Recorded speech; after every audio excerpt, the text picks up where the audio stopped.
This is Trey Wright for Jazz Guitar Today, and in this lesson we're going to take lines and concepts that we've used over major cadences and figure out how to modify them to be used over minor cadences.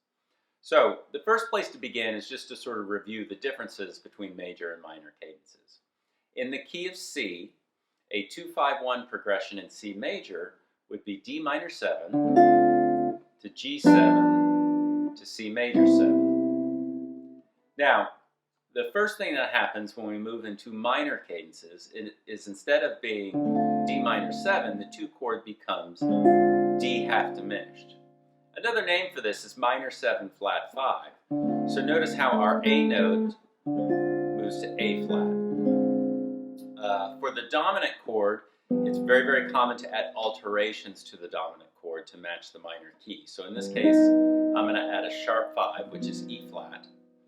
And then our 1 chord is going to be minor 7, or at least in the minor family. So here's what the 3 chords sound together. 2 half diminished, G7 altered, C minor. So a good place to begin is to take a cadence or a cadential line that we used in a previous lesson and apply it to minor cadences. So if you look at example 2, this is an example that we worked on in the key of C major.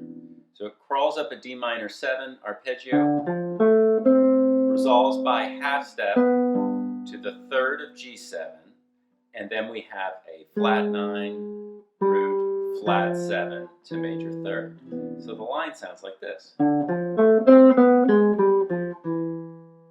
So if we're going to apply this line to a minor cadence, the first thing we need to do is to take this A note and move it to an A flat to reflect the D half diminished.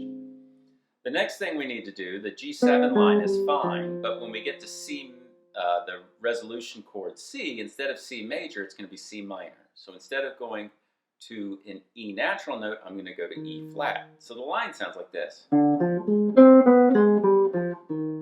Let's hear what that sounds like with the loop.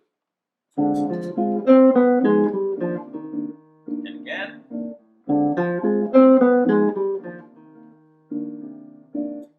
If we take a look at example 3, there's another line we talked about in a previous lesson. For a major cadence, I'm climbing up a D minor 7 arpeggio, then resolving again to the 3rd of G7 and playing 3, 5, flat 7, flat 9.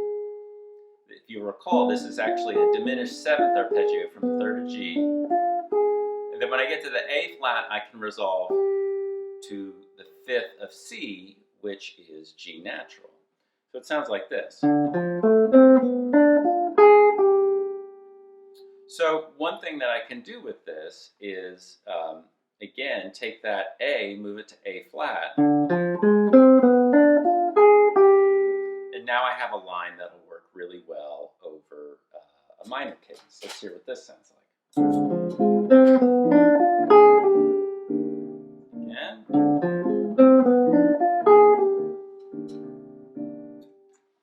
So some other ideas and lines that we can play over minor cadences. If you look at example 4, in this case I'm going to start on the 3rd of the half diminished chord.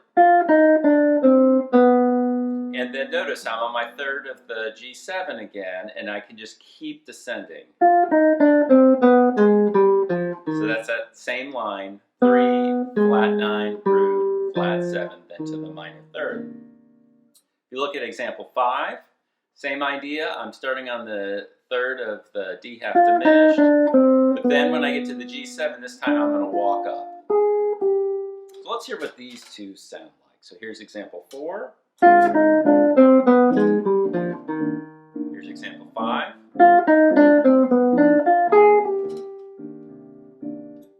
So I've included one other example. If you look at example 6, this one's a little bit more interesting. I'm climbing from D up D minor, and then when I get to the G7 chord, I'm going to play A flat, E flat, I'm going to call it B natural, to A flat. If you look, it's almost like an A flat minor arpeggio, or it is an A flat minor arpeggio. And over a G7 chord, those notes will give us flat 9, sharp 5, major third, flat 9. So let's hear what that line sounds like. Again, this is example 6. Again.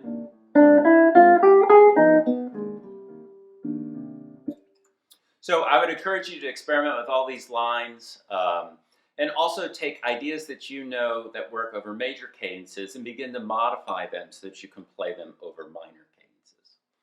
If you have any questions, feel free to reach me at trey@treywright.com.